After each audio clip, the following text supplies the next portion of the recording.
Hi everyone. Good evening and welcome. And who is our guest? I have no idea. Oh, not this again. I know, but one thing I do know is it's Codes of the Unknown. Oh yeah.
Boo! Just checking you're all awake. Good evening, everyone. So tonight, our guest is Stefan Lobuczek. He is a paranormal investigator from Middle Earth area. And Middle Earth? He'll be talking to us and telling us about his encounters, activity that he's had going on, equipment, how to use the equipment, and pretty much everything else in between. So let's welcome Stefan. Hello, Stefan. Hello, thank you both for inviting me. It's our pleasure. Talk. And hello to everybody that's out there watching. Yes, there's a fair few. Just a couple. I think we could start with learning a little bit about me, to be honest with you. When I was a child, I never really thought I belonged with my family, as it were. It was a very strange sort of experience. So I remember one day actually going into the bathroom and looking in the mirror and actually pulling my eyelids down to see what was under my skin. You know, it was like I didn't feel as though I felt I was something else rather than the person that I could see in the mirror. Yeah. All right. It's a very, very strange experience. I went to a Roman. I was born in Selly in 1959, and at the age of 5, I actually ended up going to a Roman Catholic school. Right. And there was a church next to it. I think we've got a picture of that. I don't know whether you can put that up. Which one is it? Sorry. It's the one that shows there's a church building in it. Can you see it? Yeah, 1 second. Sorry. Okay. I just need to. I'll tell you a bit about it. There we go. It's going to. Yeah, you've got. I think. Yeah, you've got it. There it is. That's the one. Okay. So looking at the left of the picture, that was the school, and to the right there's the church. It was a Roman Catholic school, and the teachers were nuns, and they were very, very strict. You know, you could end up standing in the corner all day, just for not paying attention, and you could get hit with a cane across your arms and all sorts. It was a horrible place. Yeah. I remember the first day that I started there, I was picked up off the ground by my ears by a nun. Very painful experience. We lived just down the road from there. There's another picture there. If you look, let me just see what we've got. So it'll be. Let me see. It'll be the one on the furthest right. This one? That's the one. That's the one. Yeah. Click on that.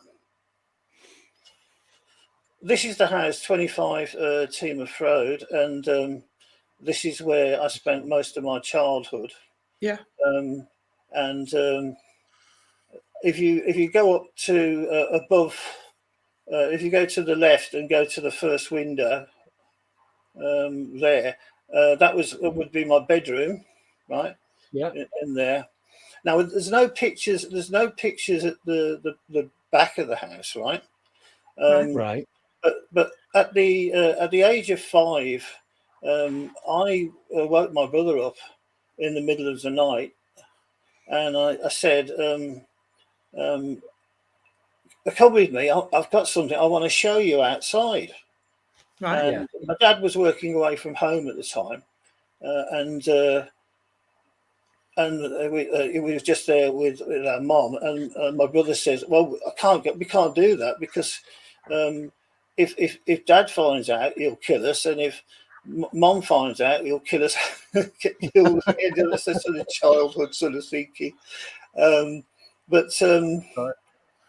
Anyway, basically what happened there was my mom used to clean the kitchen floor after she'd put us kids to bed. Right. Anyway, I ended up persuading my brother to come outside. So we went downstairs, barefooted, out to the back of this house, right? And it had been raining, so it was a little bit muddy. Yeah. And we were standing there at the back of the house and looking up, and then this large object comes along. It's absolutely massive, and it's like no noise at all. You couldn't hear any noise. It was just, and it came, and it was probably a few inches from the chimney pot. Right. And then all of a sudden, this light came on. It was like this white light. It came on, and you could no longer see the green of the grass. Right. It was bright. very bright. It was just white. You couldn't see beyond the light. You couldn't see like the fences or the hedges, or anything like that. But I could see my brother in this thing. Then we don't remember anything after that. I can't remember anything after that what happened. But my mom, she gets up and she goes downstairs, and there's all these muddy kiddie footprints all over her floor.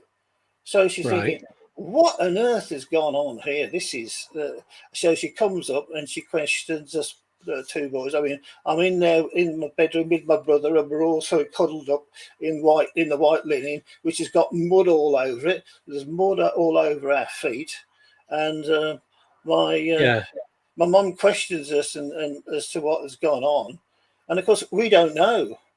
And you know what moms are like; they know when you're lying, you know, or they just know, and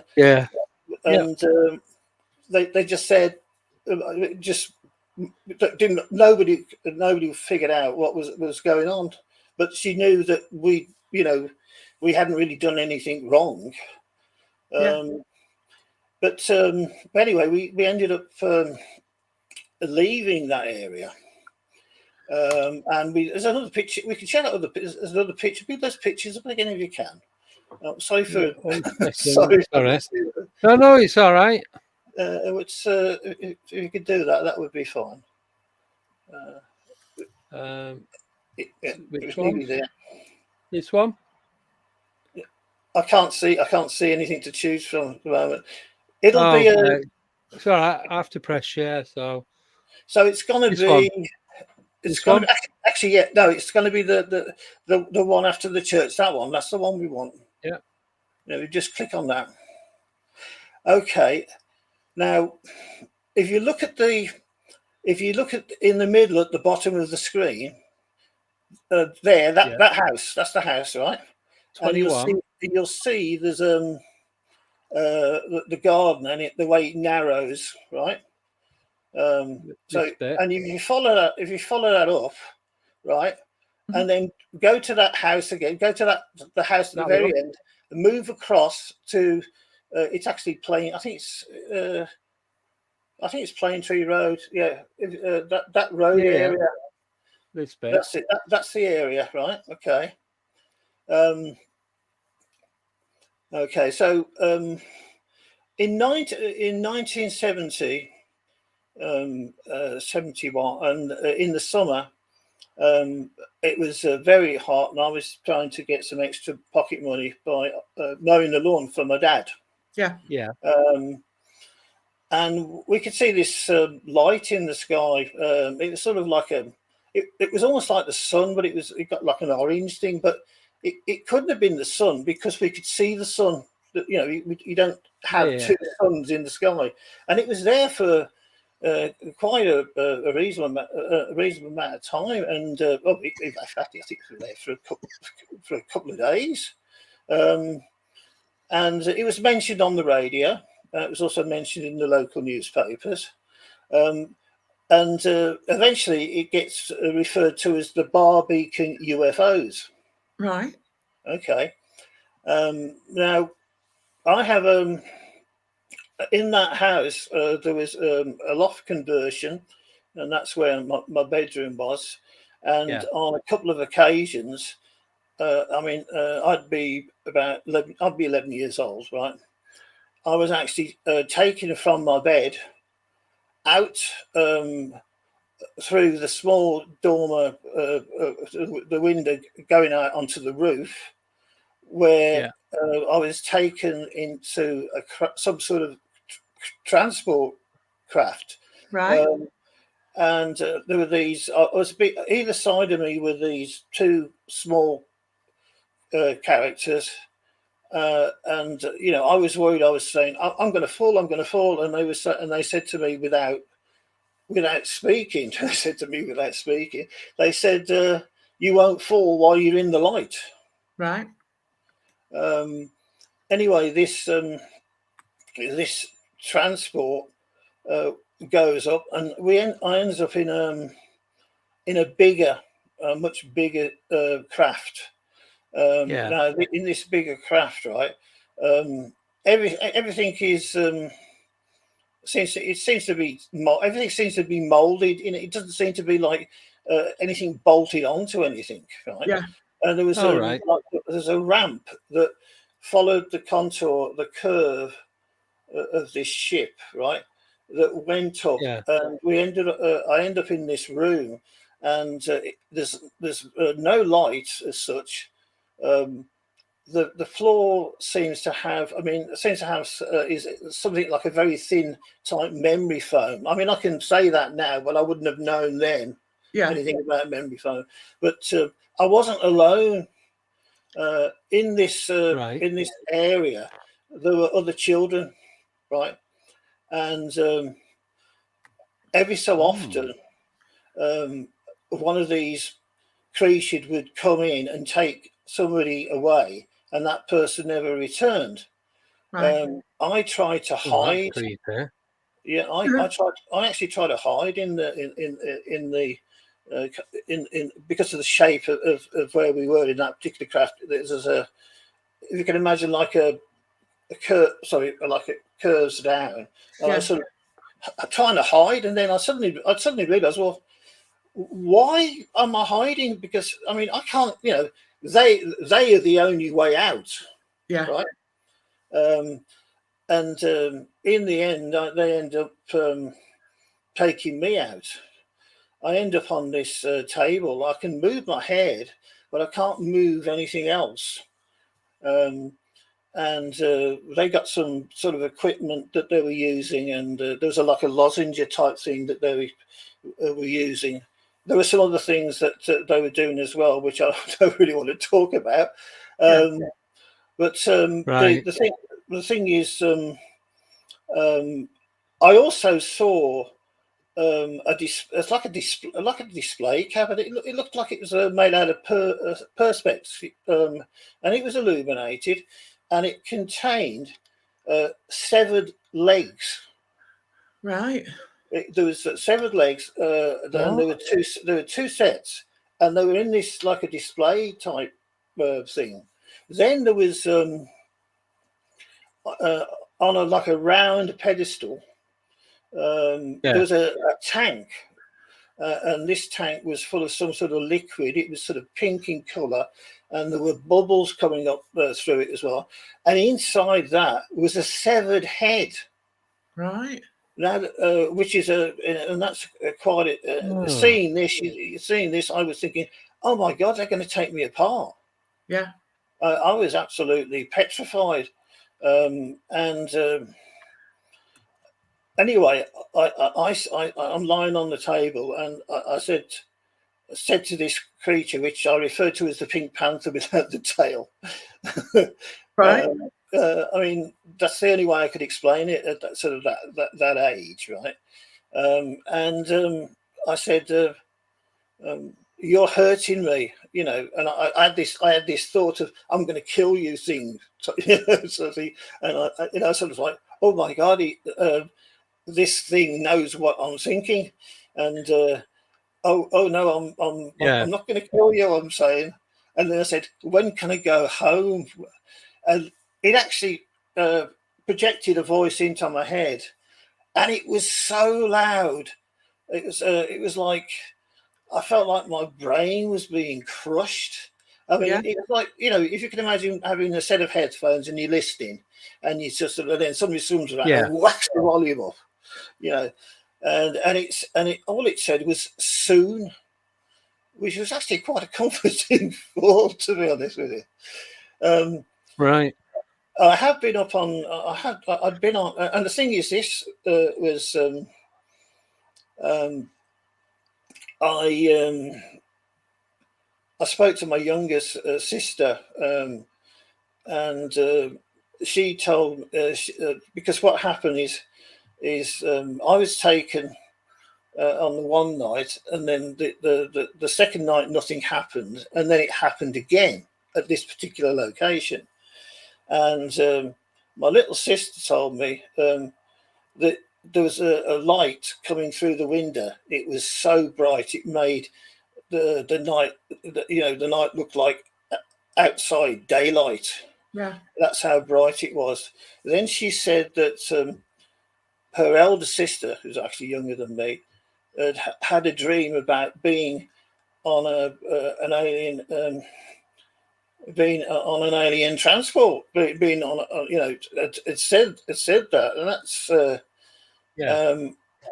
and then one of the other things that my younger sister said is then nothing happened, and then it happened again, and she said there were these strange people walking around the house. I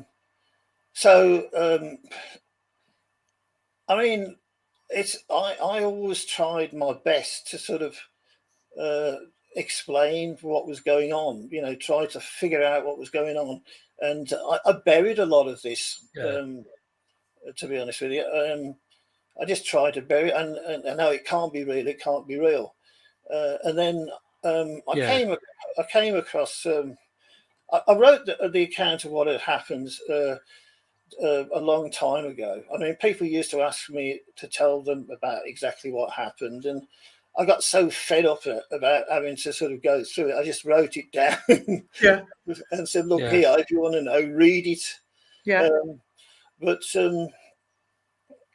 it's it had a real effect on me when there was another person that was 10 years older than me, his actual name is Mike Freebury. He's got a book out called Killers on the Mall. Right. And that is to do with cattle mutilations. Right. And he's had quite a few experiences himself. Very clever, very smart gentleman. But he's 10 years. He says 10 years older than me. But he was around at the time of the Barbecan UFOs, and he actually describes them going out with a friend, and they were doing like sky watches, right? During this period of UFO activity, and he saw he described it as like an Adamski type craft, right? Yeah, and it was hovering above the roof of a house. Okay, right. Well, not his house. That house happened to be the house I was living in. Oh, right. Yeah. So then things changed. Things changed because it was now obvious that it was real. It was, and that was even more scarier than anything else. Anyway, I thought it was all gonna go away. But and we moved, and if you go back to those pictures again, let's if you can get there. I'll tell you which one it. I'll tell you which one it is. Actually, if we can stay on the one that we were on before, that one there. Say that one there again. Go on, just for the moment. Yeah. Now with that one, this is interesting. If you go to the top of the screen, but stay towards the middle, right? Stay. Follow the path. I'll tell you it there. Go a bit further up. Just a bit further up with your mouse. No, a bit further down. That's Plain Tree Road. So just move it down halfway down, a bit further down. About there. That's it. Stop that area. Right? Yeah. I had an experience where there was a craft, and it had landed in this particular spot. Now this was quite interesting because it had sound. It sounded like the engine of a car just ticking over, parked. Yeah. And it had it had like I don't know, like a little drawbridge type thing. Like access. Yeah, like an access ramp. An access ramp, yeah. And the thing that was interesting, I mean, I can see this in my mind at the moment. I can, reflect back on this. And when I was the age that I was, I wouldn't have known, anything about this sort of thing. But now I could say that ramp was activated by hydraulics. There was a hydraulic system that was actually able to open and close that ramp. Yeah. There were three occupants. There were three occupants in the craft. They were very tall, very pale. I think from what I've learnt in terms of descriptions, they were like Nordics. Yeah. Right? Yeah. Now the thing that was interesting is the fact once you were in it, it was actually quite noisy as well. It was not louder, but there was like if you can imagine like a perspex tube, right? Yeah. And there's this one of these Nordics is actually in this perspex tube thing, and I was wondering whether he was dead or alive or whatever. But thinking about it, it was where he must have been like a pilot. He must have been like the pilot, and that was like the pilot's area. It was enclosed somehow. Right. I remember being brought back, right, to the same spot, but I was given a drink, and I don't remember anything after that, to be honest with you. But they gave me this drink. Now, if you want to move over to one of the other pictures, right? I'll show you. Yeah. I'll tell you a little bit now. Let me just go to. Let me think. Okay, go to that one. Yeah, go to that one. We're going back in time to the first incidents here. But if you see where the red marker is, and you follow that through to the back to the back of the house, and there where the grass is, go where the grass is, a bit further up there. That's about down halfway down on the grass. Say about there, right? That's spot on. So that would be where I was standing with my brother at the time when that object came above the house. Yeah. And we got taken, and we ended up sort of having muddy feet all over the kitchen floor, and not knowing what on earth had happened. But there's something else that happened in that house as well, and that was, I remember in the middle of the night going into my parents' room, saying, "Mummy, Daddy, there are strange people in my room. Please make them go away." Right. And of course they came back. They didn't see anything, and they said, "Oh, you must have been having a nightmare, whatever." But when they went, these things came back. We can now, if you want, we can move to one of the other pictures. And if you can, I'll point the picture out for you. Yeah. If we go to this one, yeah, that one do. Yeah, that one. That's that. This is where I'm living now. Okay. Right. We haven't got a overhead picture of the back of the house, right? Right. I've had experience. If you go move the arrow up to the first window on the left, right, that would be my bedroom. Still is, right? Yeah. And I've had experiences in there. I remember when I was 18, and I was woken up in the night because I could feel something tugging on the duvet. It was literally, somebody trying to pull the duvet out, and I sort of sat off in bed, right, trying to work out what was going on. And then all of a sudden, the duvet gets pulled from my hand. It flies and hits the wall, drops on the floor. I think, what the, so I get out of bed, turn the light on. I'm looking underneath the bed, looking everywhere to see what's going on. So then I get the duvet, put it back on the bed, get into bed, right? And I'm sort of in bed, and I can feel something tugging at the duvet. Right. The whole I don't know, the whole atmosphere within the house, right?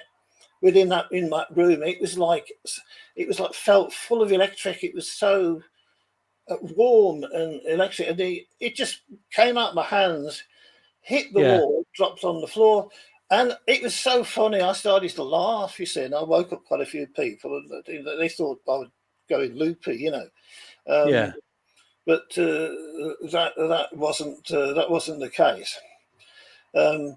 But I've actually been. I actually got taken from that room, my bedroom. I had this bed, you see, and this bed was made out. It was like a wooden bed. Yeah. And when I was taken, when they brought me back, it was I don't know what sort of transport mechanism they were using, because I wasn't going sort of like opening a door or climbing out of a window or going there was everything was closed. I was somehow transported, and when they brought me back, I was like above the bed, and then I fell onto the bed, and the bed broke. It broke in half. Now, the other thing as well is the fact that when I go to bed, I'm underneath the duvet. Yeah. So I'm now on top of the duvet, but it's broken, and the fall. I could, I knew I was falling. Yeah. There was another incident in there where there was 3 beings that appeared in the room. In fact, I'm pretty sure that I actually wasn't in my bedroom at the time. I'd been moved from there. And the reason for that... Can I ask, can you describe what they look like? Did you get a visual of them? Yes, I can. I can move on. I can move on to that with this particular experience. In this particular experience, there were 3, right? But one of the ones was I don't know, special. You could feel the power coming off this thing. It's like, if you can. It's quite a beautiful experience. It was just sort of... I wish I could probably draw it, to be honest with you. But it was just sort of glowing and very smooth, almost like a child, almost childlike, but with the eyes, the deep black eyes. But the other characters either side of it didn't seem... I didn't see much of them. It was just this one in the middle that stood out. Let me just say, now I knew I wasn't in my bedroom, okay? Yeah. Because when I'm in my bedroom, there's light pollution that comes through from the outside. So even at night, because of the light pollution, I can see everything in my room. Yeah. But in this case, it was just dark with these characters in it. And I didn't know what to do because this particular one, it felt like it could kill you with a thought. Really? And I'd actually got a chest infection from that at that particular time, and so I thought, well, perhaps if I give it something to do, And I said, "Can you fix the chest?" And that's all I said, and I don't remember anything after that. Then there was another time where, in this particular house, I'm in my bedroom. Now, my mom, I think Aaron was there. He's my little nephew. He's a lot older now. But he was staying with us, I think, over the weekend, and he was staying in my mum's room, right? And they went to bed quite early. I think they went to bed about sort of 10:30. I went about 11 or something. Anyway, I was woken up while I was in bed because I got like an itching in my ear. It was it was like a buzzing thing. I thought, well, the house is clean, I mean, this is sort of like an insect. I mean, insects. I thought I got some sort of insect that had crawled into my ear, and it was really irritating me. But my left ear was sort of, I don't know, the way the pillars were. I wasn't hearing much from that. But this one, and I put my finger in my ear trying to get rid of this buzzing, thinking it was an insect, and it wasn't. It was a sound. Oh, it was a sound, and when I opened my eyes, I'd got this. There was this big head, and it was like almost like we didn't have much of a nose, but we were nose to nose if it had a nose, if you know what I mean. And it's big eyes, and my reaction was to punch. Get off me, punch. There was a flash of light, and I'm back in my room. But anyway, when I got up in the morning, Mum said to me, she said, "Ma, what's wrong? There's something wrong. You don't look yourself, And I told her what had happened, and my mum said that that's very strange. She says, because Aaron and I saw these lights outside at the back of the house in the garden. We woke up and we saw these lights going on, and that they couldn't explain. I said, well, you know, you went to bed at 10:30, and I checked the time after my incident, and it was about 2:30 in the morning. So I say, well, what were you doing at night, looking out of the back window at lights? I mean, you'd have been in bed, you know. And she said, well, I don't know. So there was another incident in that particular house where I was very hot. I felt very, very, very hot. Anyway, I'd made myself a drink. I think it was September time, and I go out into the garden, and I'm sitting in the garden trying to cool off because I feel like I'm on fire for some reason.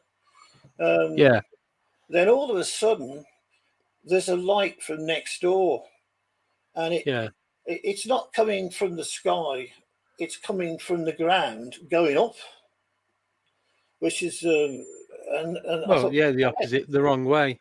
Yeah, so I'm thinking, what the heck's going on here? And then all of a sudden, this humanoid type form, which you know people would describe as being a grey, right? Yeah. It came through the fence. It came through the fence. It was like I don't know. It's somehow able to go through the fence, and then I have eye contact with it, and then it moved back. You see, so possibly so that I couldn't see it. And I said, look, you know, I know you're there. Yeah. Come out. And the next thing is I don't know, being electrified. Right. And I'm out. It's like it's almost like a friend of mine said, "Oh, they tasered you," you know. So I end. So they could have. I'm laughing, but they could have done. It ends up. It ends up coming back, right? And it's a number of hours have gone missing. My drink is stone cold, but I'm not cold at all. Now, if I'd have been sitting outside for that length of time, you know, I'd have been, well, not frozen solid, but I'd have been really, really cold, but I wasn't. So, so I mean, and this is something else. You see, is I ended up my experience got noticed, and I was approached by some people that were wanting to do filming, and it was for a series that they were going to call Shaun UFOs, right? Which was done for the History Channel, by the way. So I was actually part of that.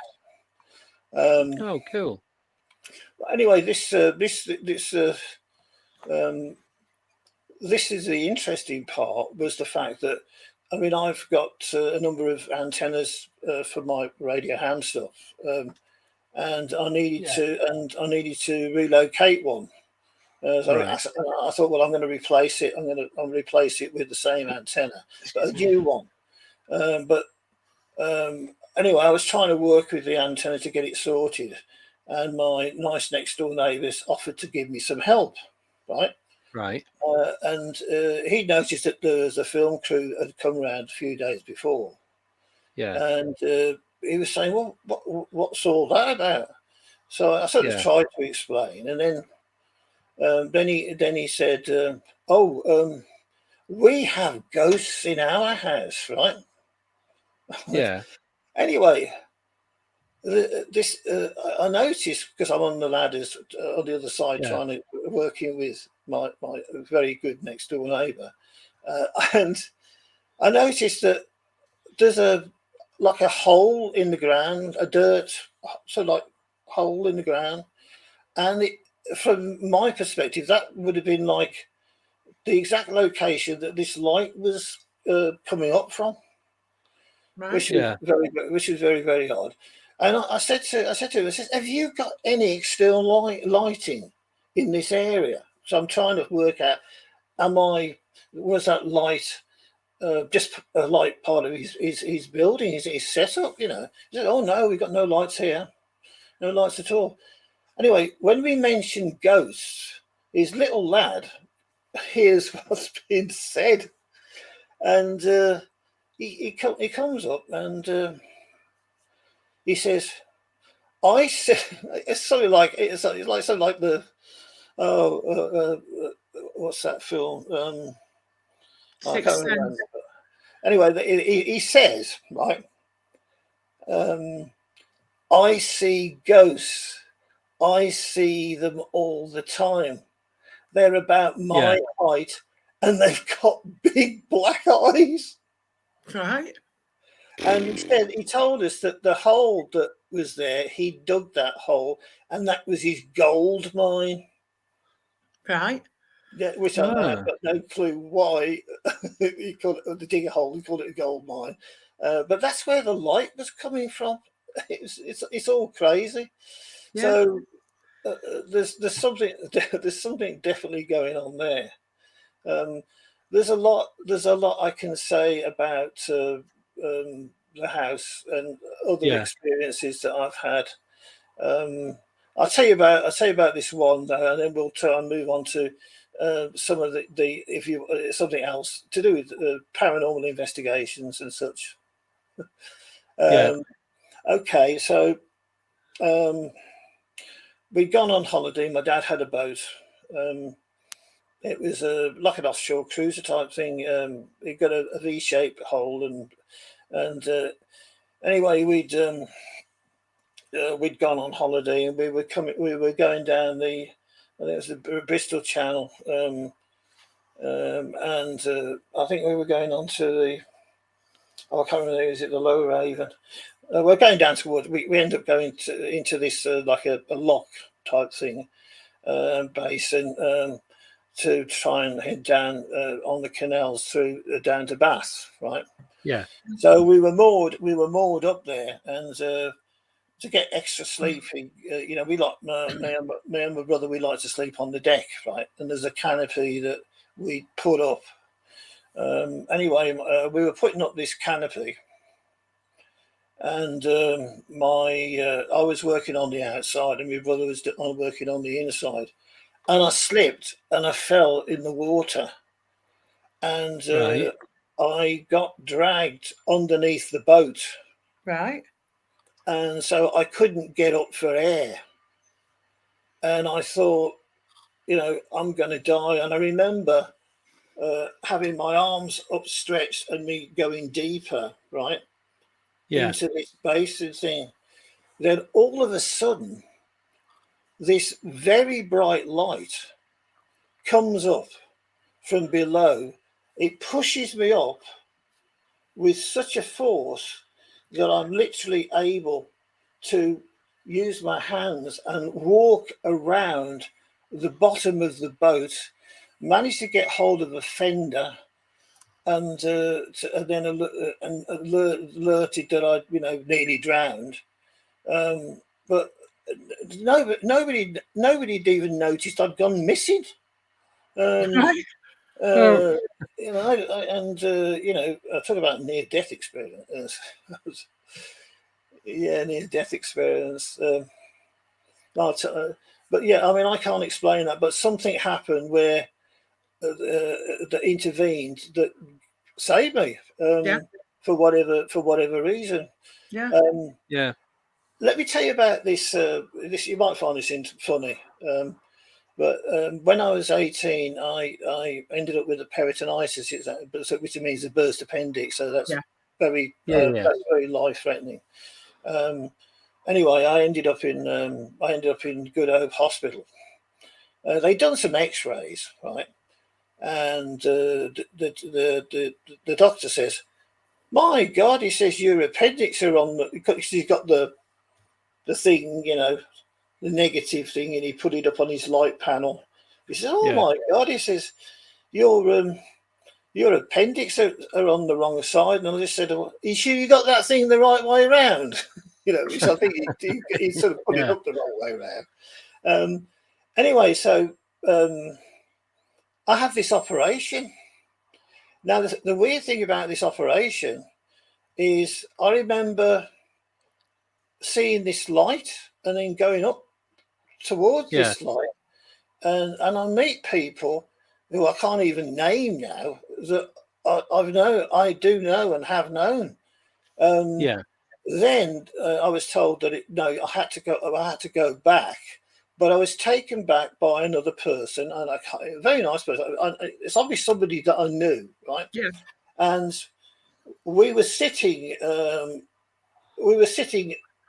Almost like in the roost, but we were sitting, and it was like, if you can imagine, sitting on the side of say for instance you had a mooring board where boats are actually moored up. It was like sitting on one of those with your legs dangling into the pond, right? Right. And this pond that I could see was them operating on me. So I could see, right, okay. I could see the operation on me.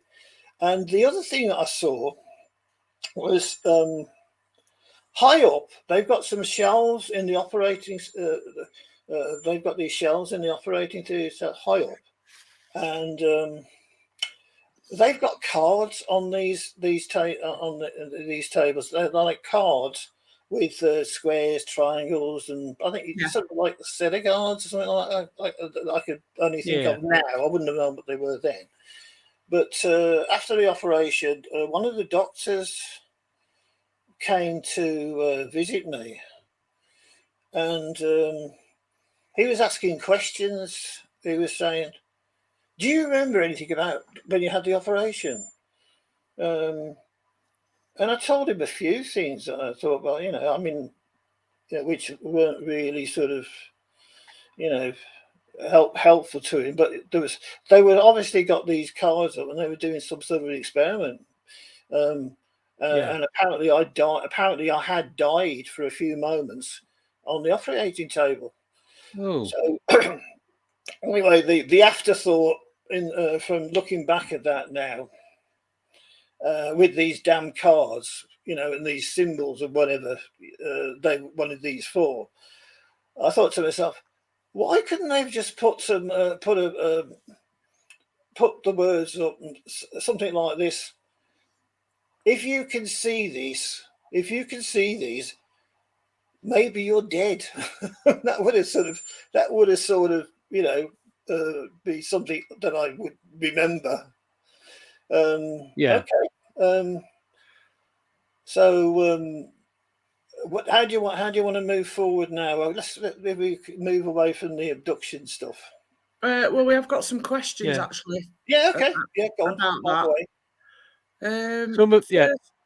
Some of them are abduction related, though, aren't they? Yeah. Well, we might as well do that up to the break, and then. Yeah. First one's from Rick. Does Stefan believe that the aliens have a plan for him? I haven't got a clue, to be honest with you. I've had people turn around to me and said, "I wish they'd had the experiences that I've had," and I'd give mine away in a heartbeat. And I'd say this, that when they take people, sometimes they don't return them. Yeah. So you could be taken and never, and whatever they want to do with you, never end up coming back. No. But do you think? Quick question with that: do you think that they might come back, but get put back somewhere else, but with no memory of previous before they went up? I mean, there's a possibility of that happening. I mean, they do mess up. I mean, there are situations where people have come back with the wrong clothes. Yes. Right. Yeah. I've not heard that before.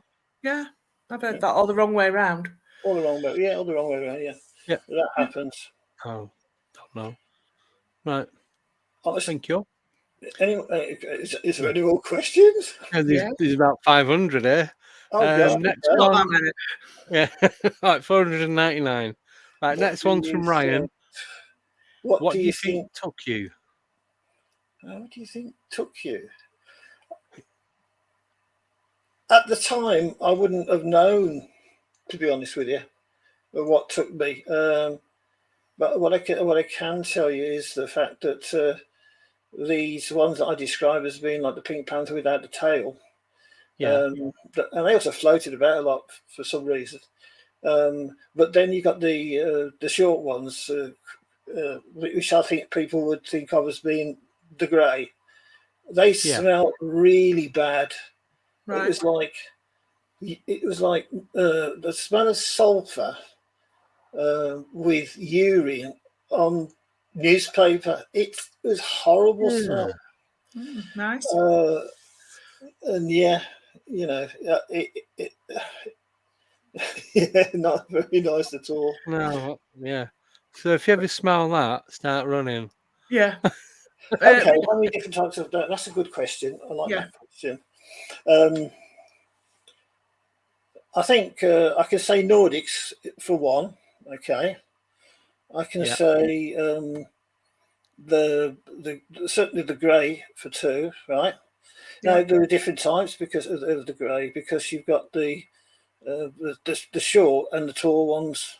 Yeah, tall ones seem to be in charge. Right. But then there's also a reptilian. I haven't told you about that. No. There's a reptilian, and that reptilian I actually call C, right? And when I talk about C, I use the copyright signal to simplify him, and that C is the name Companion. Right. And it seems to like that. And he's sort of one of the famous. Well, not in terms of nostalgia. One of the things that he said to me was, what's it now?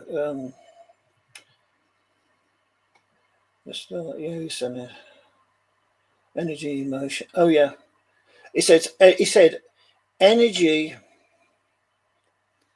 Was it? He said emotion is this emotion. Yeah, emotion is the sum of all beings. To help remember it, think of it as energy in motion. Right. But that's what he said. I mean, I know what he's trying to say there. It's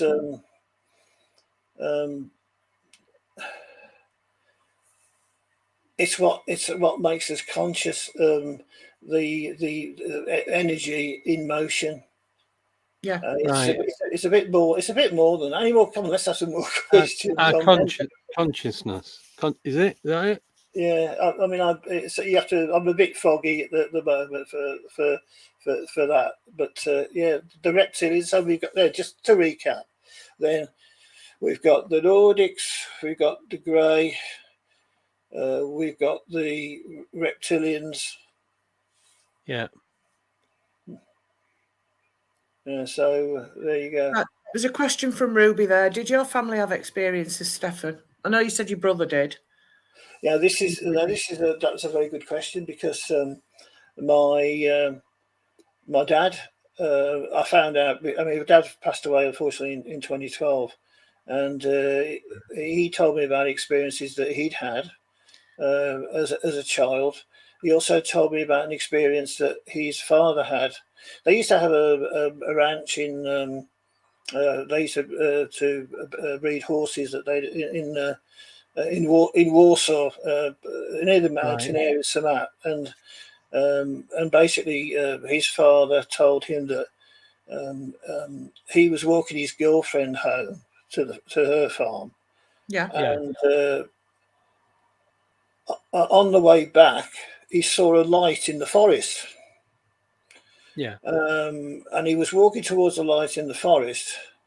Then all of a sudden, he found himself facing the opposite direction, walking back towards his girlfriend's house, and he couldn't understand in that split moment how he'd gone from one direction to another. And then he got his watch. When he looked at the time, he'd lost 2 hours.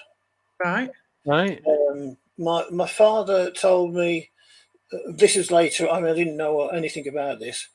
My father told me quite a few years down the line about this orb-type object that appeared in his room, and he actually called it the leading light, because it sort of had some sort of power that sort of made you want to follow it.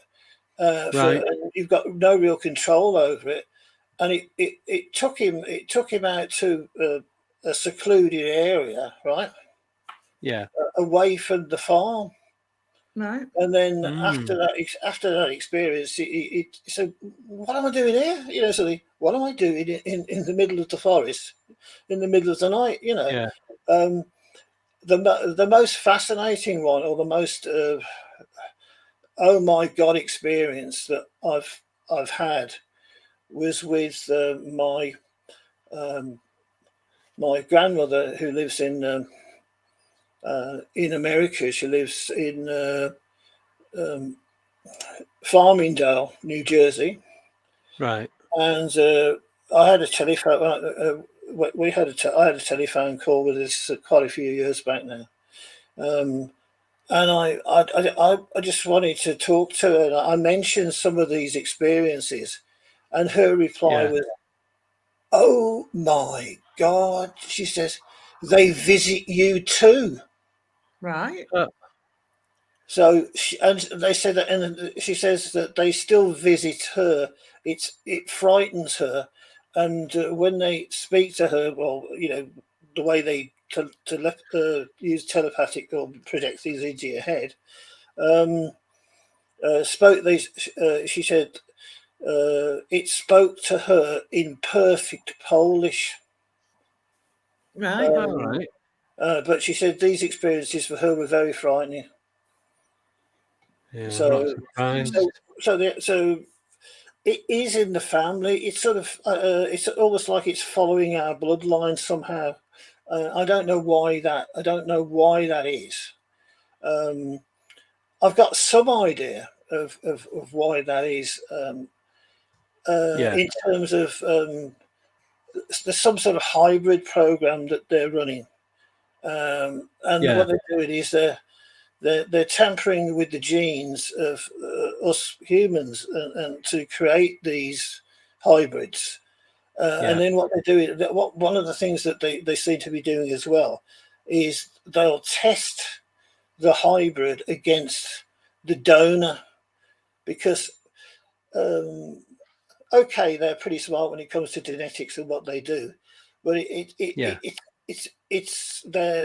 not an exact science. You know, you can't sort of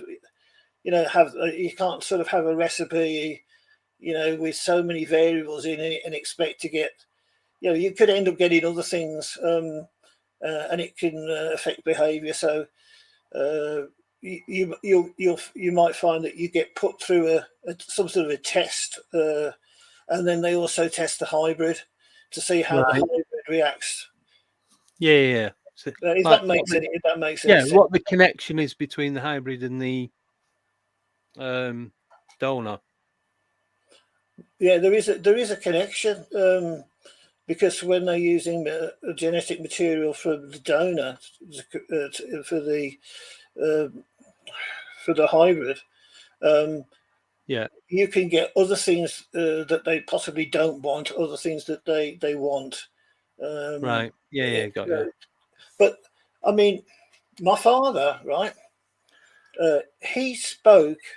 I think it was either 15 or 11. I think it's 11 or 15 different languages fluently. Wow, that's a lot. And that he's absolutely amazing when it comes to languages.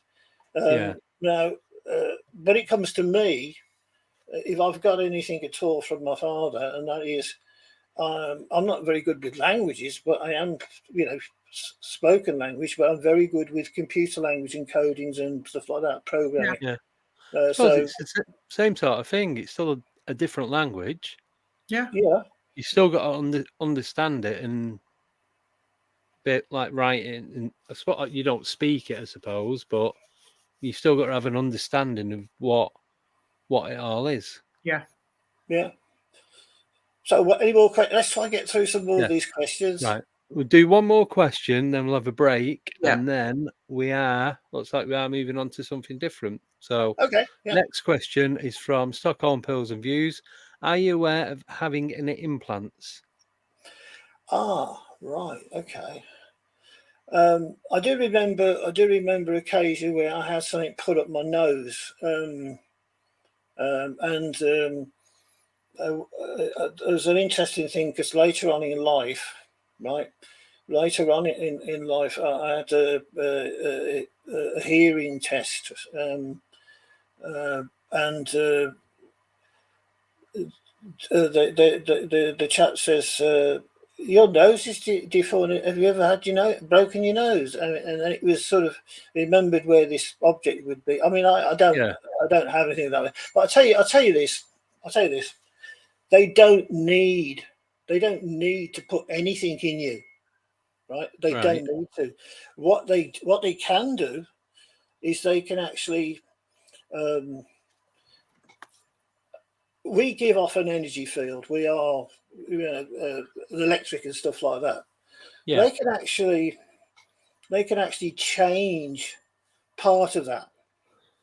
They can sort of like remodulate your energy field, and that is good enough for them to track you. Yeah. Yeah. So it doesn't have to be some sort of device that does your tells them what your blood pressure is and whatever, Yeah. Yeah. So that's it. Right. It's a lovely question, though. Yeah. Yeah. Yep. Oh, we get some good questions. Yes. Most of the time when they're behaving. Yeah. Yeah. Right. We're going to do. Yeah. A 4-minute break. You can go to the loo. You can make a cuppa. You can go cartwheeling around the garden. You can do exactly what you want. How did you know what I was going to do? I know you, Andy. I know you. Oh no, I can only do one.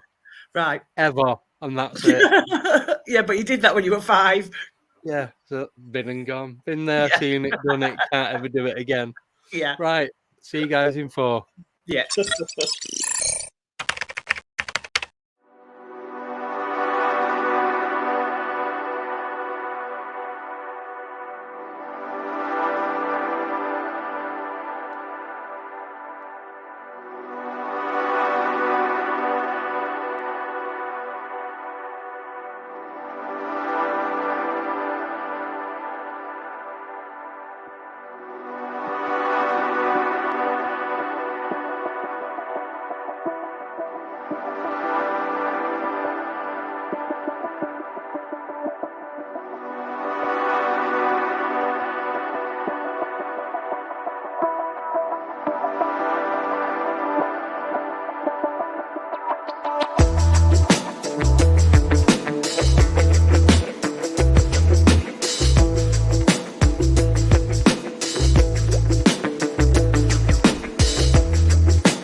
8, 7, 6, 5, 4, 3, 2, 1, 0.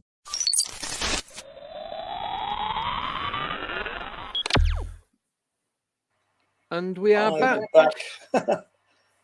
Anyway, Andy, Yeah. I don't know what you think about next. But how about this as an idea? Perhaps we could talk about investigations. Yeah. And the sort of research that I've done in the past with others, who I will credit for their intuition and their being damn smart, to be honest with you. Yeah. That have added and to understanding some of this anomalous phenomena. Yeah.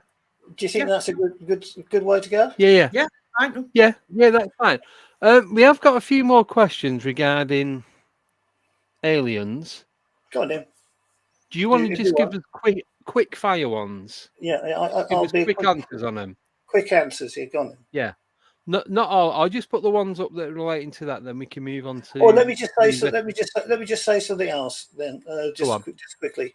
Look, if you've got questions in the chat, and those questions don't get addressed, right? Just feel free to contact me. You can message me, and I will personally answer those questions. Right. So don't think that you're going to get overlooked here. I'm prepared to answer any questions that you have. You can fire at me after the show, and I'll try and catch up, and I'll answer them. Right. Lovely. Thank you. Excellent. Right. So what? Wait. I just have a quick look now. One. There's only about 4, so it's not too bad. Okay. Right. Oh, might be 6. Right. Quickly. You kind of answered this one. Does your family have a history of these visitors? But you did explain that your dad and is it your brother and your sister? Yeah. The quick answer is yes. Right. Perfect. Thank you. Next one is from Umbra. Has Stefan found any way to contact these beings and/or defend against them if needed? I have tried that in the past. Yeah. Sometimes it works, and a lot of times it doesn't. It doesn't. It's like hit and miss.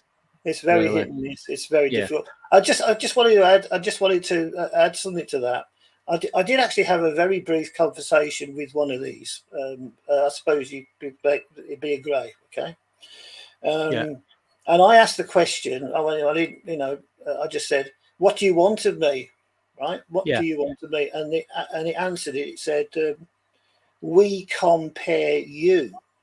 Right? Then I said, "Well, what if I don't comply?" And then it sort of said, "We can kill you, you know."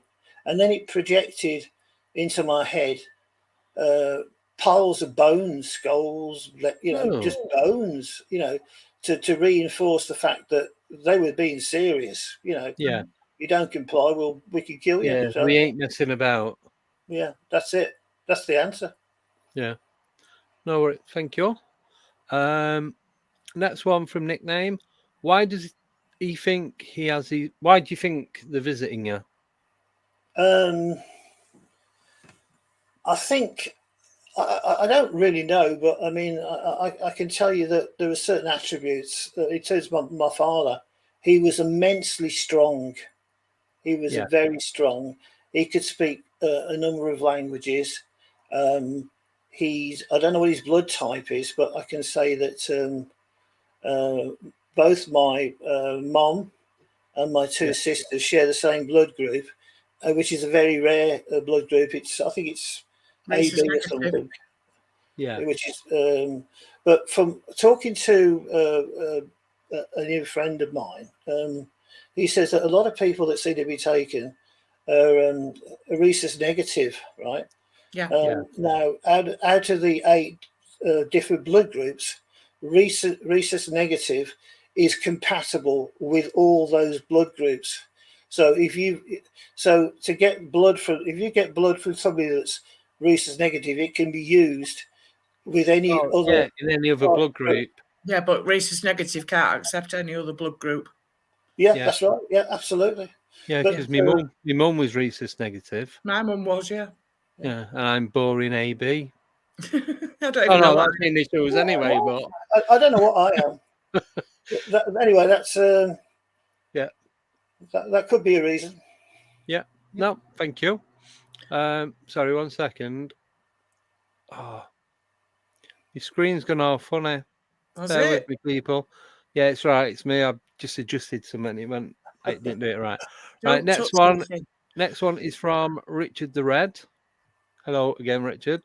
Has Stefan got any pictures or evidence of craft or creatures, and where all the creatures mentioned different races of ET working together?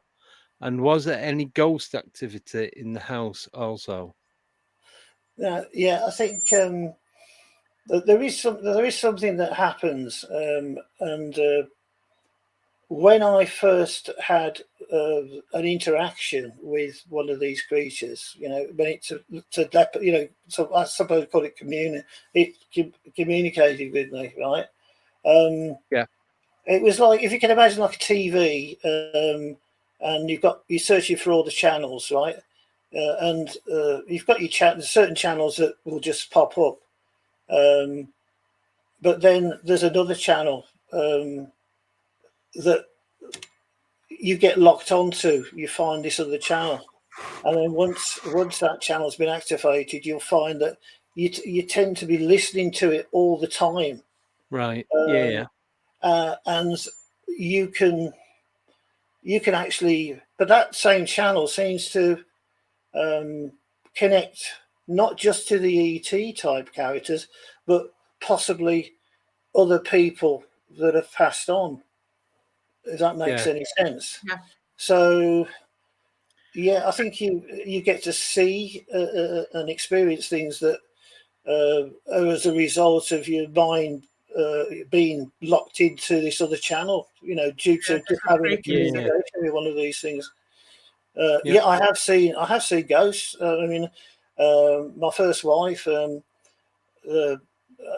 her father used to be in the Merchant Navy. Yeah. And she moved up to our house, and she brought a lot of her father's stuff up with her, and it was cluttered. And a lot of it was actually in the living room at the time. And there was this like sea chest, right? And I came home from work the one day, went through the front door, and I noticed as I went through, looking into the living room, there was this chap, and he was sitting on this sea chest, and he was like, he looked like just a normal person. You couldn't see through. He was a person. Yeah. He got there was a big chap. He got sort of like a vest. He got a vest with a round, like similar like that, right? Okay. Yeah. Oh, yeah. And he got sort of like bottle, like very bottleneck, some bottle type glasses on, And the thing that I noticed, right? The thing I noticed was coming above or just below his neck, there was like a circle. It was like a green thing. He looked like he got a tattoo, right? Right. Anyway, I went into the kitchen and I saw my wife, and she says, "You look a bit pale." I said, "Yeah, I've just seen this person sitting on a." She says, "You look as though you've seen a ghost." I said, "I've seen this person sitting on the sea chest," and I explained the description, and I'd never seen a picture of her father, right? Yeah. And she told me that when he was in the Merchant Navy, when they passed the date line, what they call it, and they had a celebration, and they got him very drunk, right? Yeah. And they they put this tattoo on his chest of like the backside of a penny, Royal Britannia, that sort of thing. And he got this great big massive tattoo. And I was seeing part of it coming above the curvature of his vest. I mean, no, I wouldn't have known anything about that. I mean, that's just crazy. I mean, there was an experience. There's a number of experiences I've had where I I had this sort of like a dream, and in this dream, it was my site partner's mother who passed away, and in this dream, I saw her coming out of the floor on like one of these organ things, Hammond organs. Yeah, like a Wurlitzer. yeah. I thought to myself, I've got to tell her about this, but I thought, I've got to tell her about this, but I didn't. I didn't tell her about it, and I wish I had, because what happened, apparently her mother used to play a Hammond organ, and the Hammond organ used to come up out from the stage. Yeah, at the front of the stage, wasn't it? Absolutely crazy. There was another incident where we were doing an investigation at a club, and I got the impression of this little girl up by the fruit machine, playing around there with marbles. Right. And the thing about this was, I mentioned it to my site partner, and she didn't say anything. But it was years down the line, she told me, right, that there was a little girl, and she used to play marbles by the fruit machine, and that she got something like, I don't know that she got leukemia, so she died at an early age. But the thing is with this is, that's another thing that my side partner used to do is, if I actually foresaw something, or I saw something that was relevant somehow, she'd never tell me about it. She'd never confirm it. I mean, I've had experiences where my sister, the eldest of the two girls, she phoned me up the one day, and she was excited, and she wanted to tell me something, and I just said without even thinking, I said, "Oh, you're pregnant, and it's going to be a baby boy." Yeah. To which point that caused a lot of problems, and the problem with that was, she said, "Mom must have told you. It was supposed to be a secret," and she was blaming Mom for telling me, but she hadn't. It just came out of my head. And a friend of mine asked me a question once. He says, "You wouldn't guess what the base color is of a cinema, because we into driving cinemas." And I just said, "Pink." He says, "Well, how do you know that?" I just said, "No, it just came out of my head." So anyway, so we move on from that. Have I answered? No, that's fine. No, that's fine, thank you. Next one. Joe Weeks wants to know, why do you think they abduct people? Why they? Is there any particular reason, or is it different reasons? I mean, I think there are many different reasons, but I get the impression that they want to be like us. Right. Yeah. Rather than be like them. I think that's what they're aiming for, and of course, being more like us, they can adapt to this environment. They are here. They've been here for a very, very long time. They need us. They actually need us. I mean, when you look at if you think of these beings as being like clones, in clones. I mean, like it's you're photocopying something, and then you photocopy the same thing again. Eventually, you'll disappear out of existence. Yeah. So, because it just gets weaker and weaker, doesn't it? Yeah, so by perhaps, I mean, I don't know whether that is the actual reason for it, but it's just me logically thinking as to possibly why, and they're using us. Yeah. Right. Last question regarding UFOs and aliens is from Ancient Ruby, and she would like to know: has Stefan ever been given a star chart of where they are from? Now, this is something interesting that you say now. Forgetting about the star charts of where they are from, it's not that I'm not answering your question here, but the beings that I've seem to be interacting or not voluntarily as well. I'm totally against what they're doing. Is they travel between dimensions. They're not traveling the vast distances of outer space. They are traveling using some method that enables them to travel between dimensions, and that also means that they can actually travel through time. If that makes any sense. So so forget it. So not forgetting about where are they from. But the method that they're using isn't by the method of where they're going or coming from. Is not traveling the distances in interstellar space. Perhaps they're able to somehow fold space to get to their point of origin. They're not traveling like if we were, in one of Elon Musk's rockets. I mean, and we wanted to colonize, Mars. I mean, it takes a long time to get there. Months. Oh yeah. But they're not doing that. They've got some other method. Yeah, like you said, folding space, isn't it? Yeah. Or bending time. Bending time, yeah. However you got I know what you mean. So you've got point A, point B. Yeah. You fold them so they're closer together. Yeah. So rather than traveling that, you're traveling that. Yeah, that's what they. I think that's what they're doing. I think that's spot on. Yeah. Yep. Thank you for that.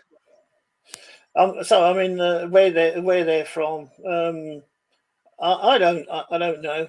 I don't know where they're from. Yeah. Oh, sorry. Just jumping back to the last question, what Richard asked. He said, "Have you got any photographic evidence of any of the creatures or crafts that you've experienced?" No, I haven't, unfortunately. Okay. But I'll tell you what we could do. I don't know whether this would work. We can perhaps we can show some of that picture we were looking at earlier on with the creature. That was an analysis. We don't want to go into too much detail on this one because it was research I did for somebody else. So it is my research of what I was tasked to do. I don't know whether you can bring that up. I'm just going to get it up and then I'll share it because I've got about 5 different things open on my other monitor. Yeah, I know what it's like. Right, I just want to... I think you're doing a great job, Andy, by the way. And you, Devs. Thank you. She's not bad when she bothers to turn on. Cheeky soul. Oh, sometimes I can't be bothered tonight. You have to fly solo. Yeah. Cheers, Deb. Yeah, I've just broken down in the middle of nowhere. Yeah, of course you have. We'll definitely have to get together. Okay, yeah. So, the only way I can do it is like this. Can we zoom in on that? Okay, so this is I'll tell you a bit about it. I don't know how it will look. I can see how it looks, right? But what you've got there is you've got if we got the full image of that thing, we've got that sort of white thing with like fins on, and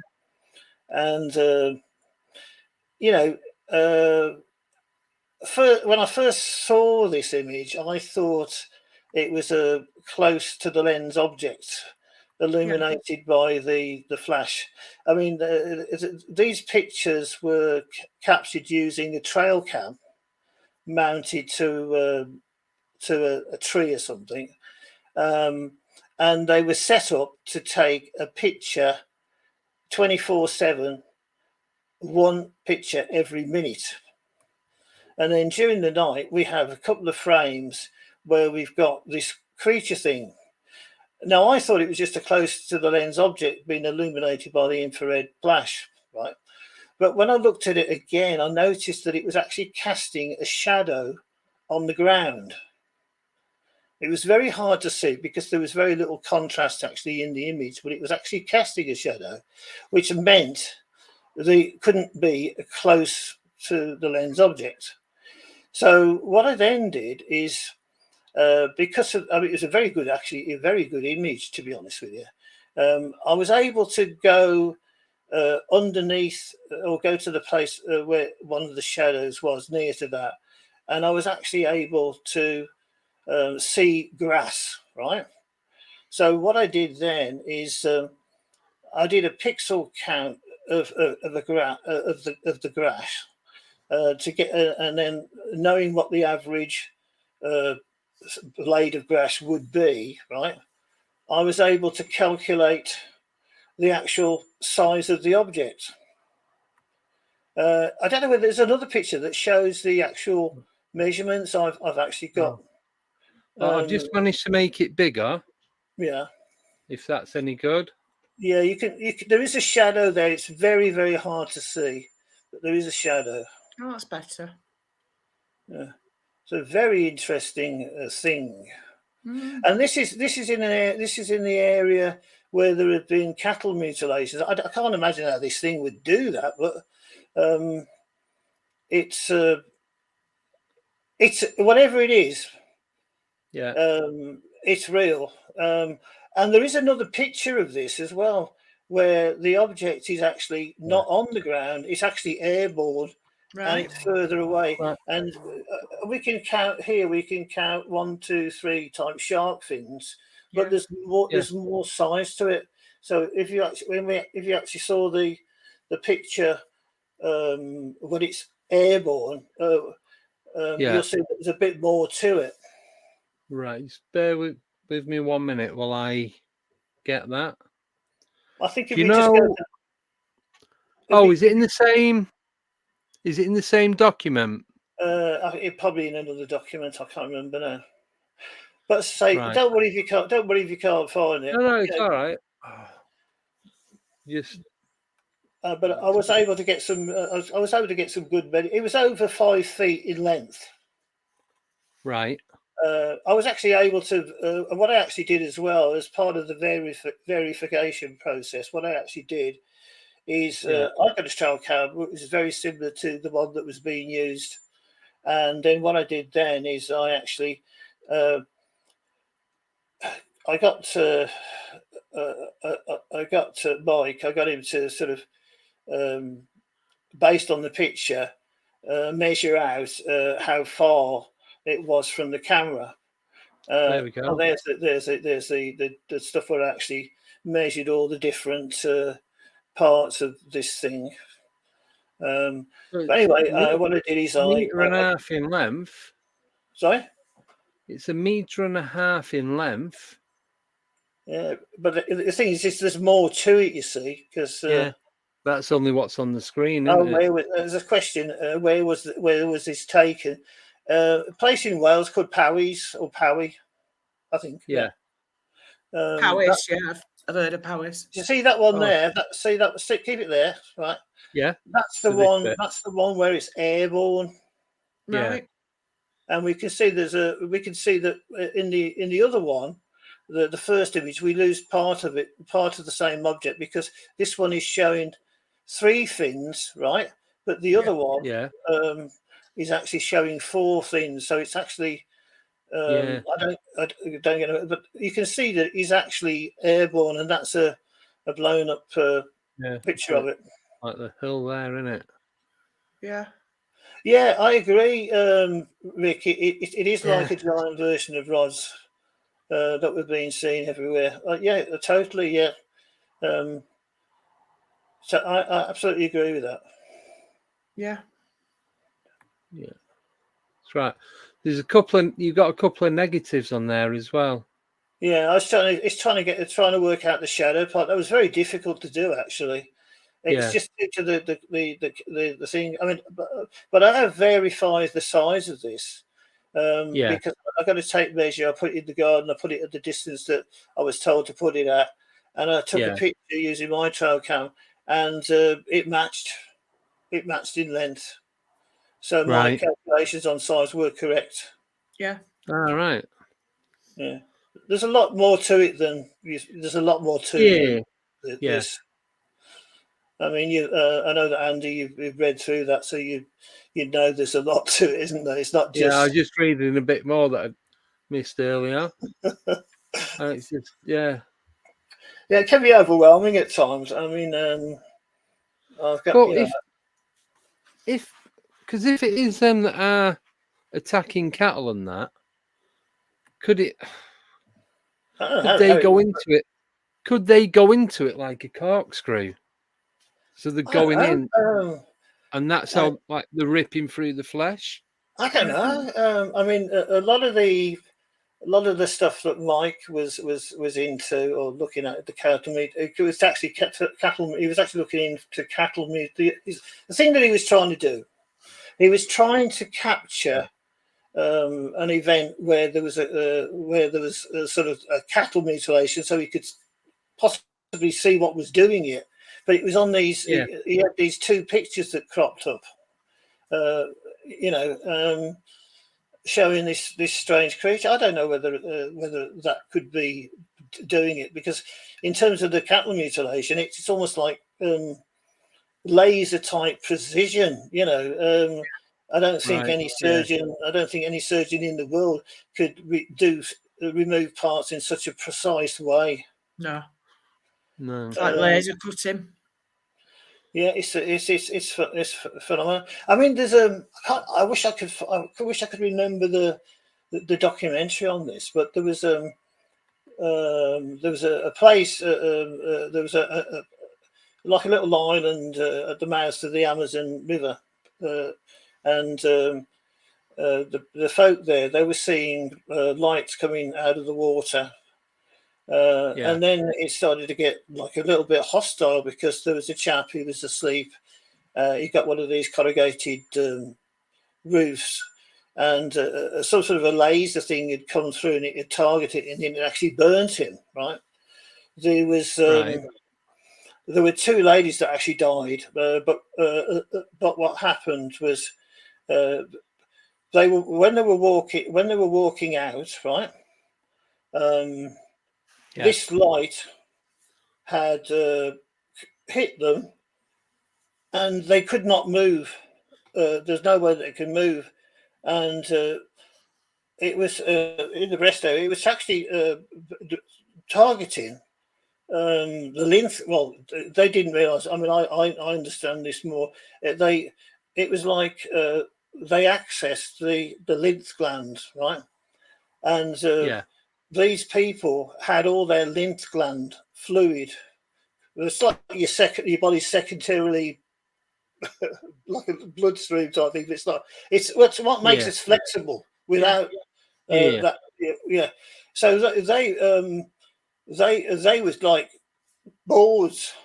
They tried to get him off to hospital. They put him in to a truck, but they were like flat out. I mean, they had to rope the doors together because they couldn't close them with these two people that were actually in there. But they targeted the lymph glands. It was like this laser coming down from the sky, hitting them, which paralyzes them, and then it's almost like it becomes like a drinking straw. Yeah. So right.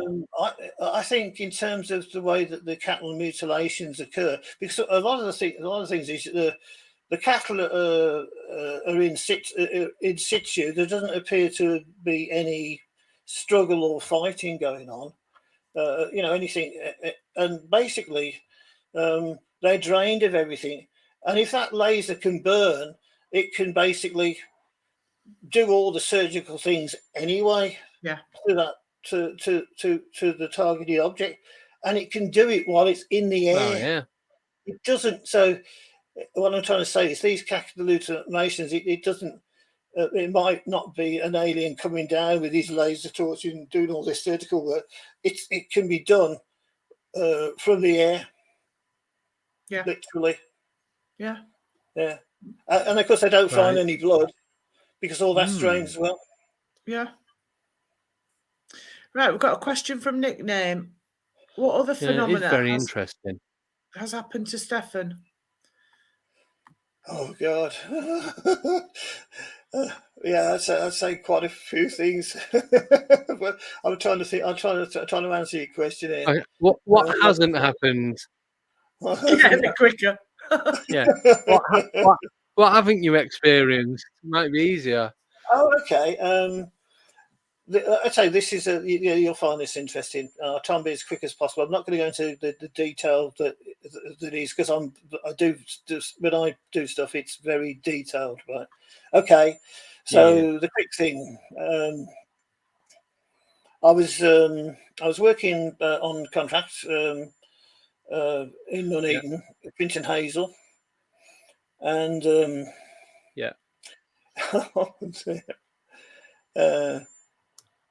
so there was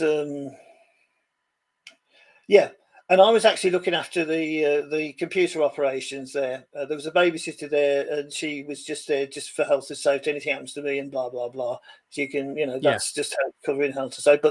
But the one night there was a problem with the sprinkler system, so they got this chap from Securicor or something like that.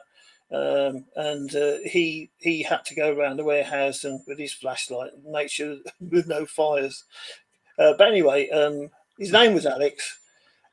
He just sat in a chair and eventually reading the newspaper. Eventually, fell asleep. I started this program off. This program runs for about 10 hours. And so I've got a little workstation outside, and all that tells me is what's running in memory. And that's about it. In the computer room, like the goldfish bowl part, there's a teleprinter main console, and on that console, when you start this program, it tells you how many orders there are, and then every so often it tells you how many orders are left to process. Yeah, right. So I got myself a sleeping bench, right? Chairs, and I went to sleep. Yeah. And I've got a little program running, and all that program does is every so often it checks to see whether this particular program that's supposed to run for 10 hours is still in core. So if it disappears, it's either finished or failed.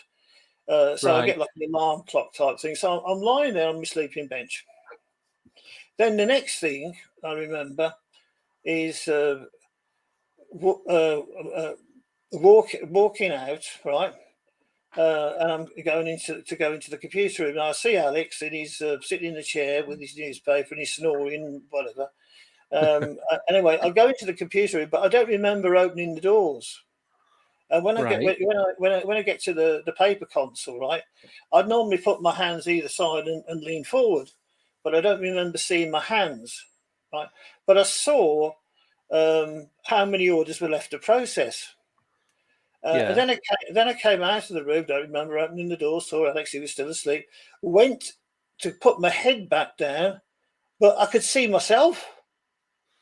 I was looking at myself, and I'm thinking, and all of a sudden I'm thinking, have I died? Have I died? And there was this. It was like being filled up from your boots, and it caused me to sit bolt upright, and my head was partly underneath this other desk, and I banged my head right.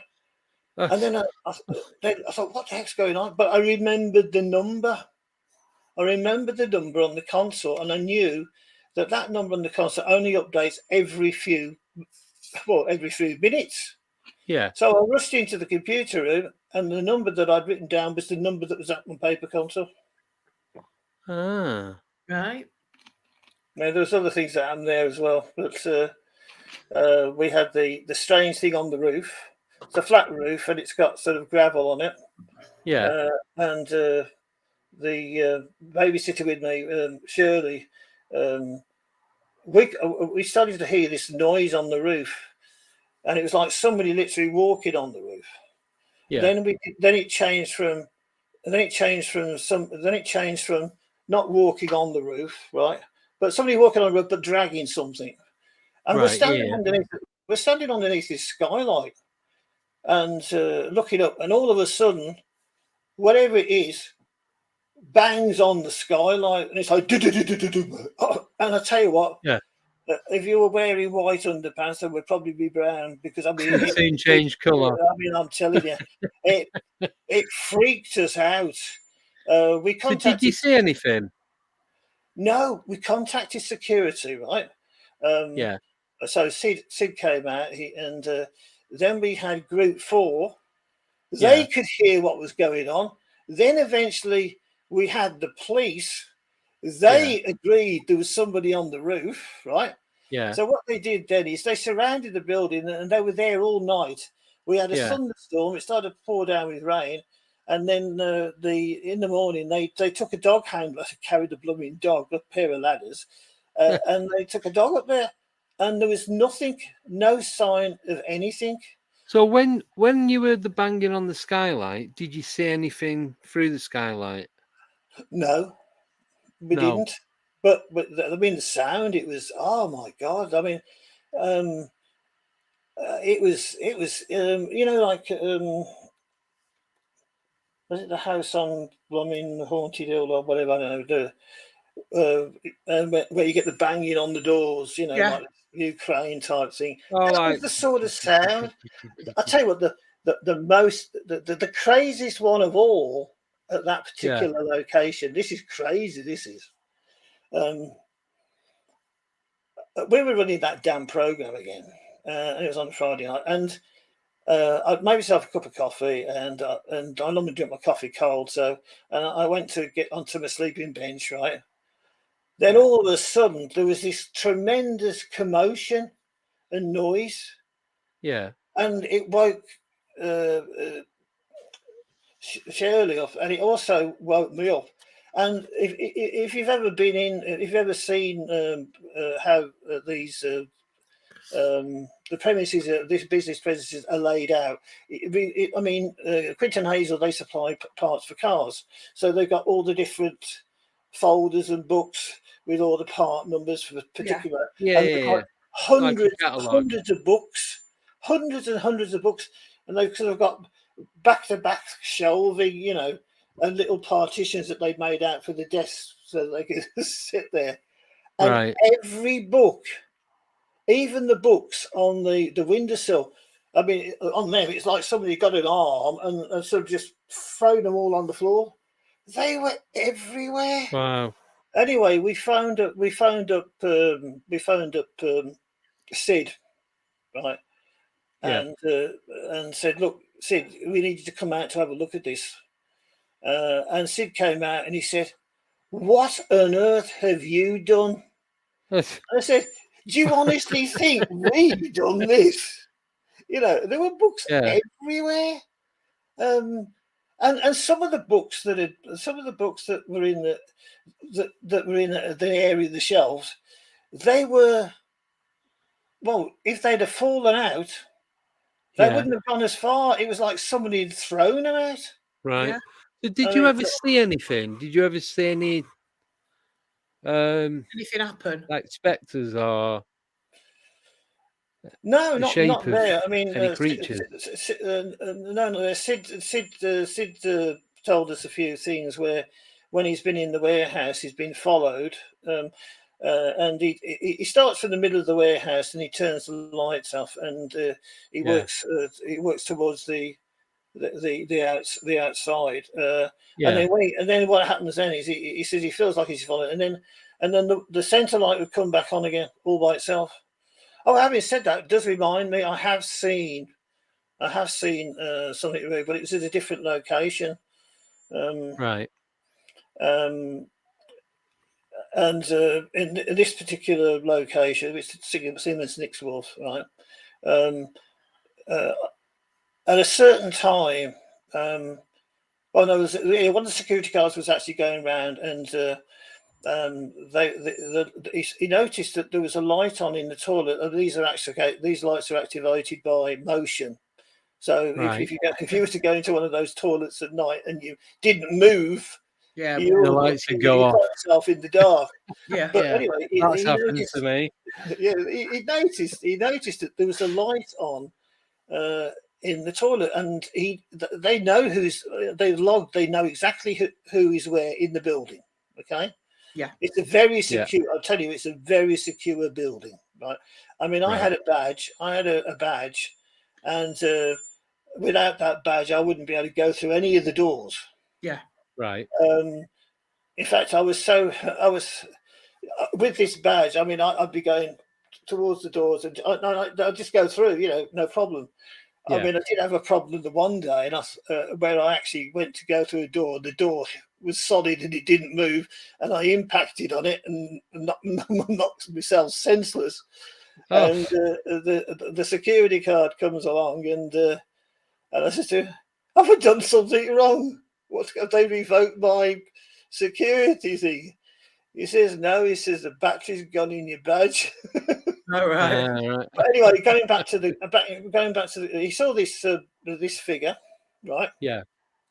It then comes out of the toilet area. It walks past him. He describes him. I think how to describe him. He's got a white shirt, black tie, black shoes, and sort of grey sort of pants. And he walks straight past him, and he says, "Look, perfectly real. It was a person."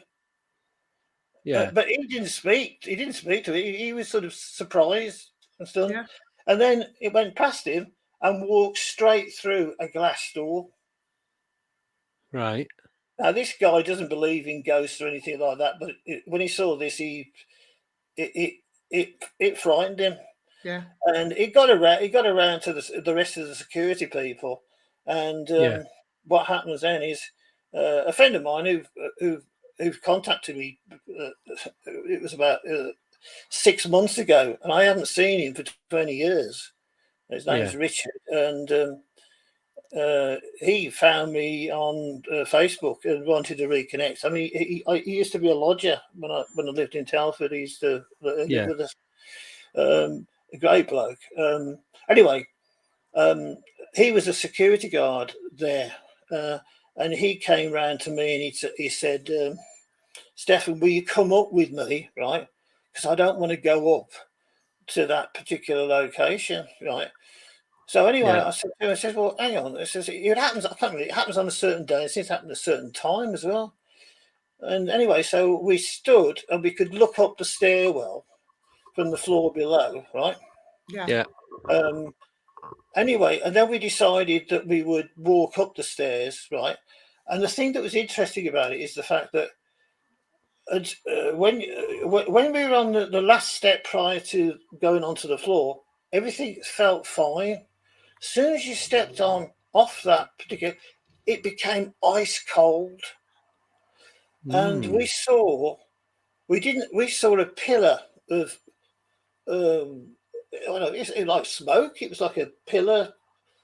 We didn't see a human form, and it moved around. It moved around the that area, and then it went through the glass door again. So, I mean, I could, if Richard was about, I'd get him and he'd tell you, he'd confirm it.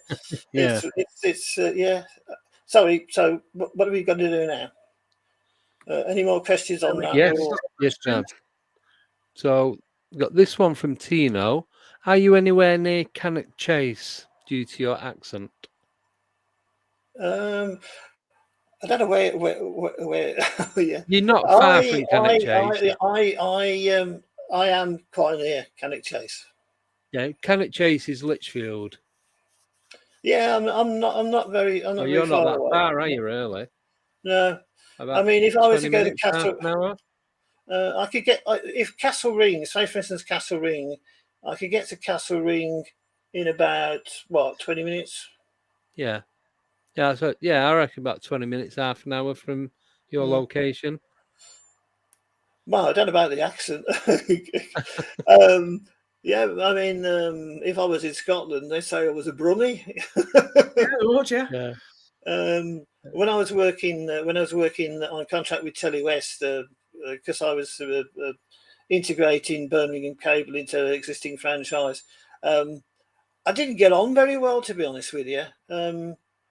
And I didn't get invited to anything, and so anyway, what I decided to, I thought, well, let's take the mick. They don't want anything to do with it. Let's take the mick. So I started to put on the Liverpoolian accent. So I learned how to do what they. And when I started speaking to them like that, I thought they were going to think I'm taking the mick or something. But no. All of a sudden, they started inviting me here and inviting me there, and I just mimicked what they were saying. It was quite funny. Yeah, Oh, so that's I cool. can change my accent to fit in with other people if necessary. Yeah. Yeah. I had a lad that I used to work with that did that, and he didn't do it on purpose. Whoever was, because we used to go all over the country, whoever he was talking to, if we went to a garage to fuel up or whatever, he'd just start talking like the Pick it person up. on the other side. Yeah. I thought he's just, you're gonna get us beaten up in a minute. You're just going around taking the mickey out of everyone's accent, but he just couldn't. He couldn't not do it. Yeah, just blended in. He just did it Yeah, straight away. I'm like, what are you doing? thanks for that question, by the way. Yeah, that's a good question. Another one from Ancient Ruby. Does Stefan find that he has abilities that others do not? Thank you. Oh, right, okay. Now this is an interesting one because I didn't know it was special, to be honest with you, or different. Right. What I seem to be able to do, right, is if I go to a particular place, right, once I've been to that place, I could, and come back home, for instance, I can actually sort of travel with my mind almost to that location, and basically see myself and other things from a third person perspective. I was going to say, is it like remote viewing? But yeah, it's something very similar. It's hard to explain, but anyway, and I was saying, saying to my site partner at the time when I was saying that, I said, well, yeah, everybody can do that. Yeah. He says, no, not everybody can do that. And I just thought it was just a normal part of, life that people could do that sort of thing. I suppose if it's something that you're doing all the time, you just think it's normal, and so you're not going to question whether anyone else can do it or not, are you? Well, but the other thing as well is I seem to know things without having learned them. Without knowing you've known it. Yeah, I don't know how that's supposed to work. I did have an experience where I actually levitated when I was a child, right? And I did actually levitate, right? Yeah. And I thought, and I was trying to do it, trying to get it to do it. I'd done it once. Let's do it again. And of course, I couldn't. And it wasn't. And the reason I couldn't do it is because it wasn't me doing the levitating. It was something levitating me. Right. So that was the explanation. I've done levitating once and fell off a bridge, but that's another story. Yeah. But I did actually do it, and there's other people there to witness it. I didn't know I was doing it until it was too late, and then I was dropping through the air. You've just reminded me of something, and it happened when I was in hospital. Yeah. I was in hospital, and there was another chap on. There was actually six people in that particular ward. Anyway, there was the nursing. They had a nursing station outside the door, and it's like so you got the computer thing on there, and underneath this thing was this great big yellow sharps thing container that they put things in, needles and stuff. It was a massive thing, right? And it sort of fixed. It was sort of fixed in that sort of direction, and she was sitting there, and I'd had this dream, and I was explaining this dream. This was remembering the dream after the dream event, and I was telling this chap about this dream I had, and I said, and in this dream, right, I went and threw my arm, went like that. Yeah. And at the same moment I did that, that yellow bin in the colour went flying down the blooming corridor. So in response to me doing that, now I haven't got superpowers, and I weren't thinking I'm going to throw a bin across the room. Yeah. But the chap in the bed, so my God, what happened there? And the nurse is going, what the heck happened there? And then he said, well, all he did, he was telling me about this dream he had. He went like that, and all of a sudden that bin they just flew down the corridor. Energy. I don't know. Energy manipulation. Yes, possibly. I don't know, but I had no control over it. I mean, it just happened. I mean, I mean, but there was also this at the time it happened. It was like, and even after that event, there was like something in the air. It was not nice. Right. Like the atmosphere had changed. Yeah, changed. Yeah. Like an oppression. I mean, talking about environmentals, for instance, right? Environmentals can have a great effect on the way you feel. Yeah. I'm trying to give you. I'll give you some interesting examples of things that you might not be aware of. Say, for instance, you've got a normal thermometer and you've got measuring the ambient temperature of a room. Okay. Yeah. So I mean, it might be you might find it sort of fairly warm, say about 21 degrees C or something like that. Yeah. It could be any temperature. But then you'll get somebody in the room, and I just felt something. It was like somebody walking on, and they feel all tingly, right? Yeah. And they're cold. All of a sudden, they're cold. What we found, because when that happens, if you've got like a humidity reading device that actually can measure relative humidity, right?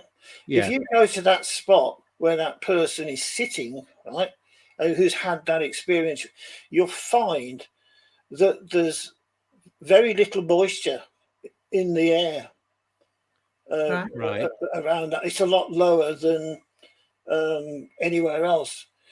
And when that happens, you see, you need moisture in the air for you to actually feel heat. You won't feel heat without moisture in the air. So something has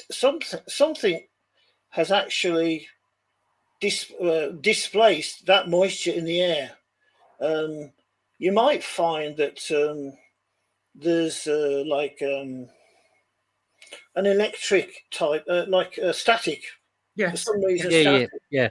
And and I think that whatever's creating that static is actually causing the moisture molecules to actually fly away, leaving a space where there's no way that heat can be transmitted. And that's why the person's having that effect. I mean, with there's another one as well. I mean, in manufacturing, noises can be produced that are of concern, and we're talking in this case we're talking about ultrasound, right? Yeah. And ultrasound can actually have an effect on human physiology, but obviously they can't test it on humans. They tested it on rabbits, say, for instance. So ultrasound at high amplitude can kill. Yeah. I was in a situation.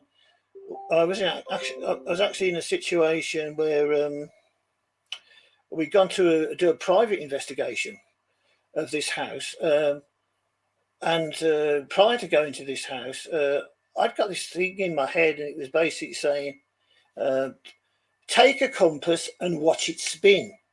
Okay, and I kept getting to take a compass, watch it spin. I don't know where that was coming from. Okay, so anyway, we goes there.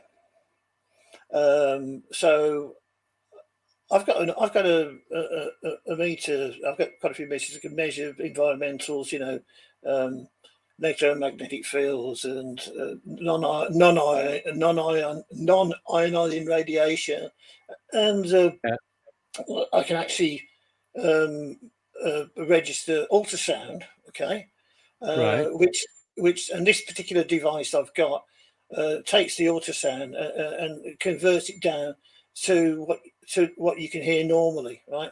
But it also registers the amount, the amplitude of the ultrasound. So I'm sitting on the stairs, and all of a sudden this man appears with a coat, and he's got a hat. Yeah. And then he hangs his coat up and puts his hat on the coat hook, and then goes into the room where the owner of the property is supposed to be, and he starts shouting screaming. He's really frightened.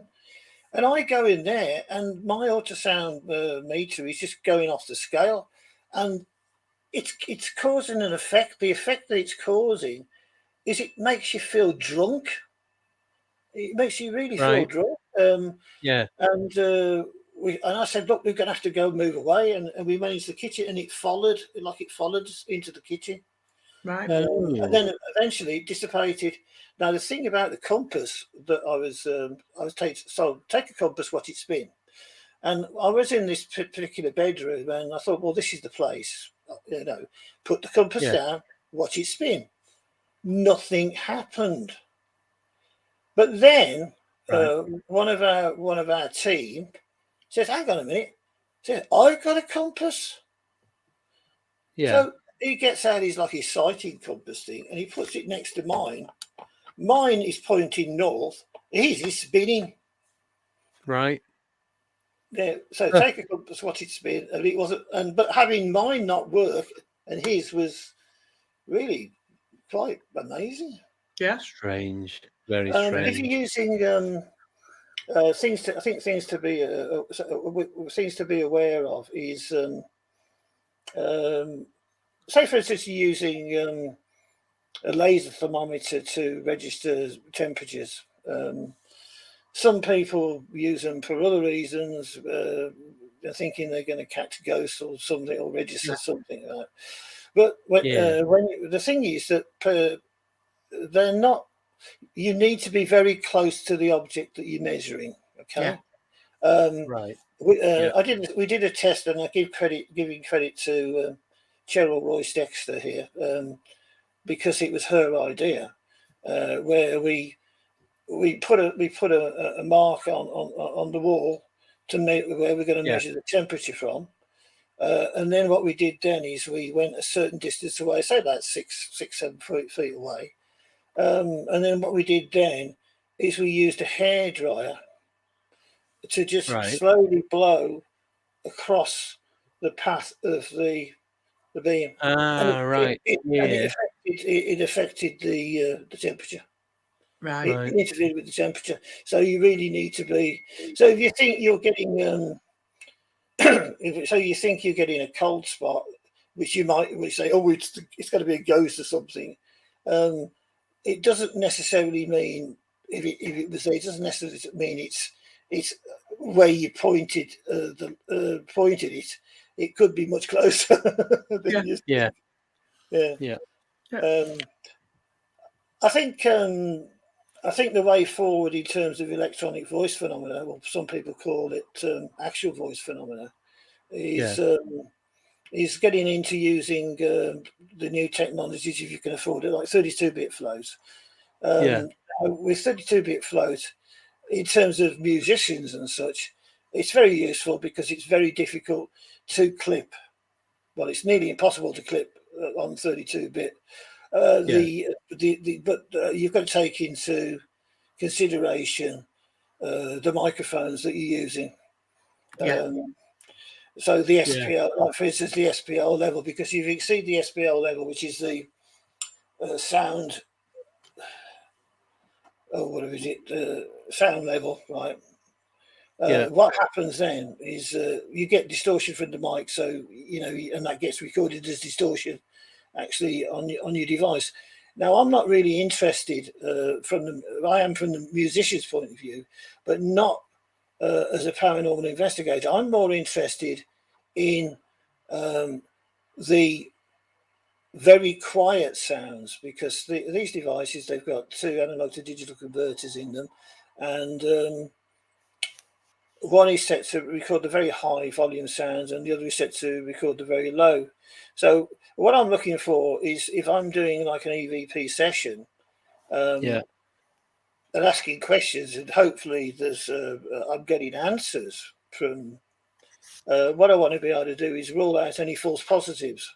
And so if that audio could be like a flat line and appear as if there's nothing there, but in post-processing, what you can do is you can actually raise the levels without bringing up the noise for as much as you would if you were working with 24-bit or 16-bit type wave formats. So it means that, I mean, I'll give you an example. If I got one of my 32-bit float recording devices, and I had it in here, right? Yeah. And then I had there was somebody talking in another room, say next to me, and I could bring up the quiet sounds, and I could hear literally what was being said. Yeah. Right. So pick it all up. So what I'm thinking about is in terms of that will help you rule out false positives from being from a natural source. Right. Rather than getting confused with, because if you're working with 24-bit or 16-bit type wave formats, when you try to do the same with that, you'll bring up the noise for it, and you'll just bring up the noise at the same time. It doesn't happen. It doesn't happen with 32-bit float. Right. So that's the way. That's the way forward. Just to think about something. It's right. We're running out of time now. We've gone over the 2 hours. Oh, I can talk and talk and talk. Sorry. No, it's fine. I hope everybody. I hope everybody that's actually here is enjoying this. Yes. Yeah, definitely. We'll get you on again. So we'll carry on from where we left off. It'd be like Rocky 1, Rocky 2. Can do the like the equipment and the investigating part of it, because we've covered all other bases. It's just them two really that we. Yeah, I think. We ran out of time. How much time have we got left? Yeah, that's it. We're done now. Minus 7 minutes. Good night, everybody, and thank you for watching. Thank you for coming on. Oh wait, there's one question for Deb before we go anywhere. Okay. I have no idea. Oh, I have an idea. I don't know why we let him do that, to be honest with you. She loves it. Next week's guest is Michael E. Boyd. Maybe. Maybe. Yeah. Oh, that was going to be fantastic. Yeah. That's really good. If he's not moving, house, no, it's a joke. Right. He may be called into work, so it might not be him. I know quite a lot of people. I know Steve Mera, for instance. I haven't met him. I've corresponded with him. But I mean, Steve Mera used to do stuff with Don Phillips. Now Don Phillips gone over to the States now, so I still keep in touch with Don. And I'm still a moderator on American Paranormal and stuff like that. So cool. Oh, you've got plenty to keep you occupied then. Yeah, Dr. Peter McCue, who wrote the book Zones of Strangeness. Still in contact with him, often fixing his computer for him over the telephone, telling him what to do. Yeah, how to do it. What else was he doing? Well, we are going to have to call it now. So yeah. All right. So massive thank you to Joe, if she even bothered turning up tonight. I don't even know. She did. I can't. The way I've got my screens, I can't see any of the chat, so I've not got. I don't know. Okay. How do you think it went? I think it really well. It's good. Yeah. Joe is a good moderator. She makes sure everyone behaves and there's no what's the word? Fighting. Yeah, that's it. No kicking off. Disagreements. Yeah. So and everyone coming in the chat. It's been really good chat tonight. Yeah, thank you for the questions. questions. For coming on. The questions were very good. Questions were very good. Oh, they're always good questions. Yeah, they are. And thank you, Deb, for turning up for once. Yeah. She's like a leap year. Shut up. I'll let you guys get off now. Yeah. So, massive thank you to everyone. And we will see you. Thanks, Stefan. Yeah, there may be one on Wednesday, not 100% yet, but definitely one on Friday. So if we don't see you Wednesday, we'll see you. Yeah. So I mean, I'm hoping to join, but I've subscribed. Okay. So I'm going to be watching some of the shows and probably interacting in the chat and asking some questions. Super. Yeah. Well, the questions that we're missing, I've sent them your messenger. Not everyone is on Facebook, but any that aren't, me or Deb can forward them onto the relevant person. Yeah, right. I will answer. I will, any questions that people have put, I will answer. Yeah, no worries. I think I'm we'll gonna see you all. See you Yeah. all next week. See you all next Good week. night. Yeah, you take Bye, care now. folks. Thanks a lot. Bye. Bye. Bye.